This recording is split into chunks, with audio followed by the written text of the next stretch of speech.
É o fôlego que traz vida, é o fôlego que traz unção, é o fôlego de Deus que traz poder, é o fôlego de Deus que nos dá sensibilidade, que nos dá entendimento, discernimento para compreender as Escrituras. É o Espírito Santo que nos dá força para continuar rompendo, para continuar caminhando nesse tempo tão difícil que a igreja tem passado. Então, a igreja foi sustentada quando esse Espírito desceu sobre aquelas pessoas e lhes deu vida nova. Entenda o seguinte, a igreja é um organismo vivo.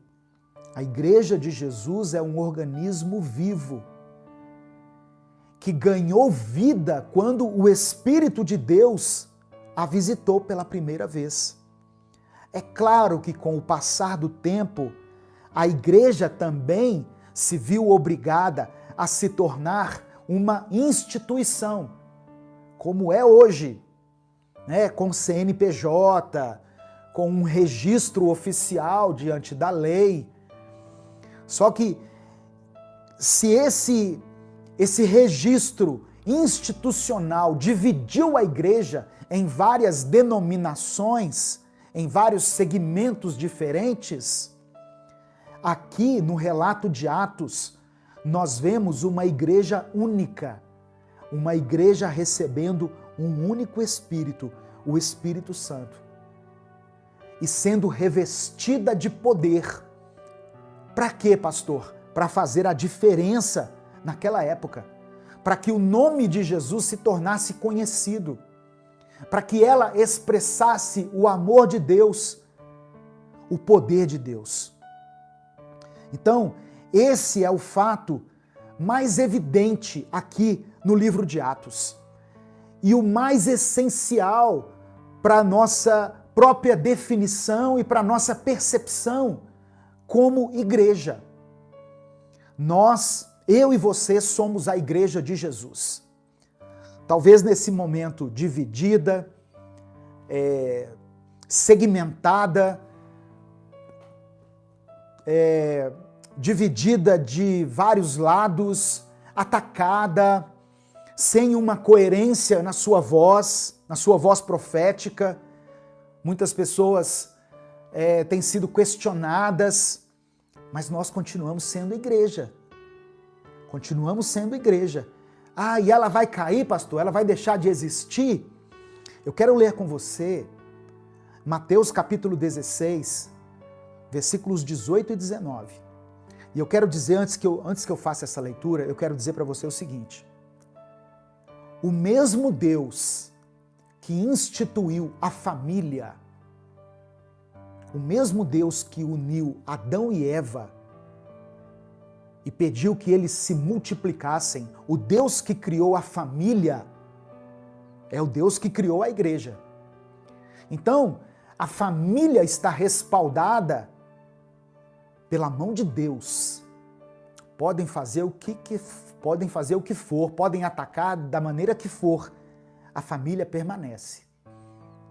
A família talvez seja a instituição mais antiga que existe. Em qualquer sociedade, primitiva ou não, as pessoas constituem famílias. Um homem se une a uma mulher, constitui uma família, porque ela foi criada por Deus. Nós, como cristãos, frequentemente dizemos: a família está sendo alvo de Satanás, a família está sendo atacada. Sim, e vai continuar sendo atacada. Ela vai ser destruída? Não, porque ela vem de Deus. Ela é um projeto de Deus. Você pode até escrever isso aí, se você está acompanhando aqui. A minha família é um projeto de Deus. Eu creio, irmão. Eu creio nisso para a minha família. E quero que você tome posse dessa verdade, dessa promessa para a sua família. A família é um projeto de Deus. E a igreja? Deixa eu te explicar aqui sobre a igreja. Mateus capítulo 16, versículos 18 e 19.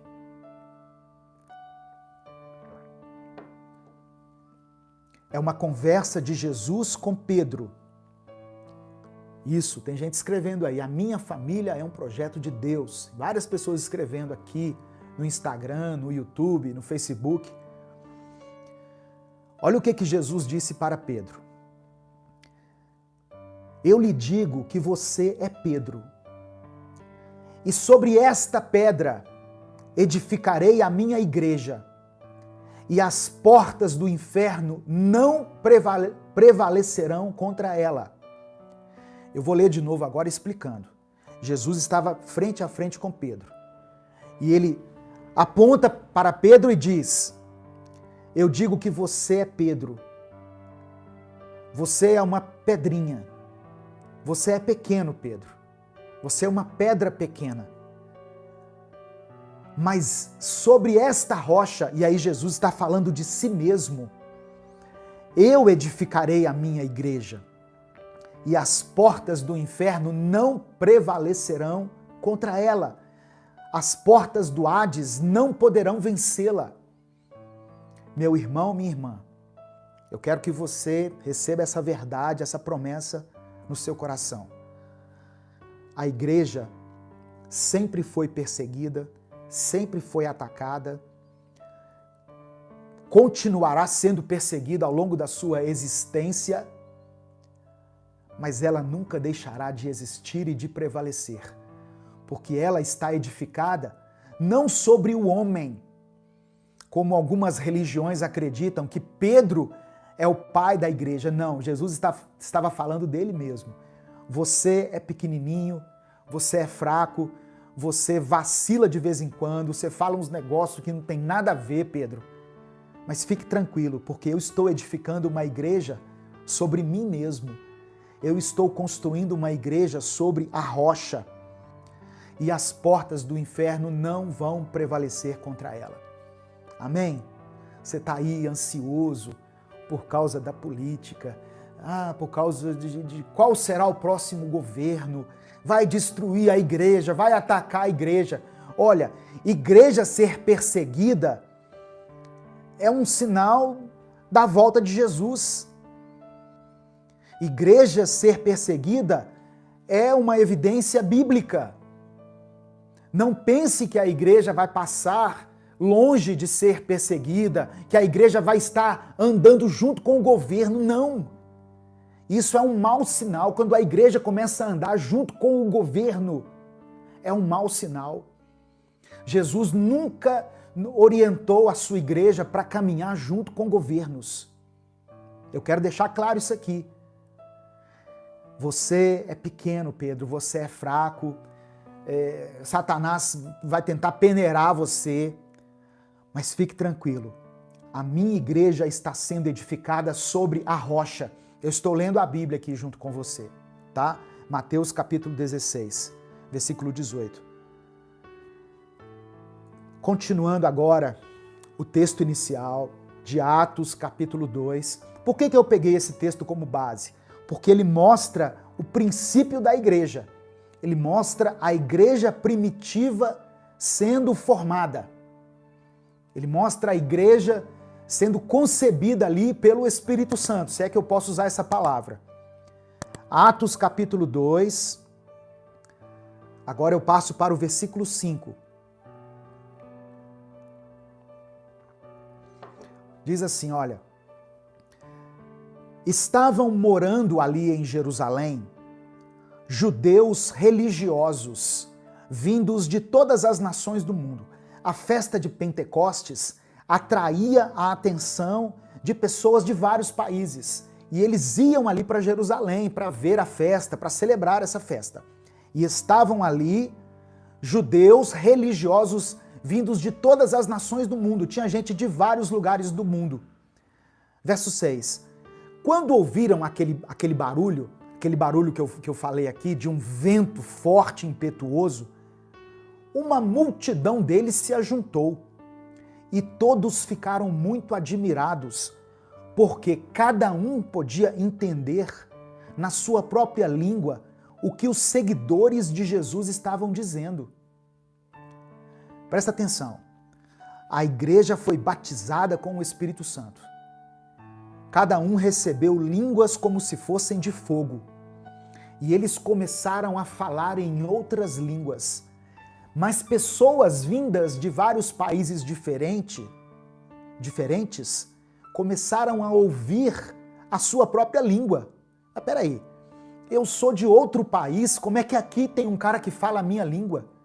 E o outro do lado falou assim, não, mas eu estou ouvindo na minha. Cada um ouvia na sua própria língua aquilo que os discípulos de Jesus estavam dizendo. Isso aqui fala muito ao meu coração. Lembra lá em Gênesis capítulo 6, naquela ocasião em que houve a passagem da Torre de Babel, em que os homens intentaram no coração construir uma torre que chegasse aos céus, e eles estavam ali unidos nesse propósito, de construir uma torre, de fazer um nome famoso para chegar aos céus. Ali Deus confundiu a língua deles. E eles não conseguiram concluir a obra porque eles não se entendiam mais. Deus confundiu as línguas. Aqui em Atos 2, Deus faz com que eles compreendam a língua uns dos outros.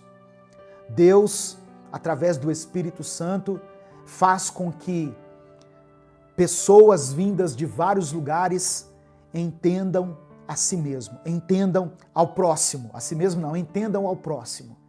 Significa que, apesar das diferenças, apesar de vermos o Evangelho de forma diferente, nós conseguimos nos entender. Se nós recebemos o Espírito Santo, nós conseguimos entender e conviver com as diferenças uns dos outros. Amém? Receba aí essa palavra em nome de Jesus.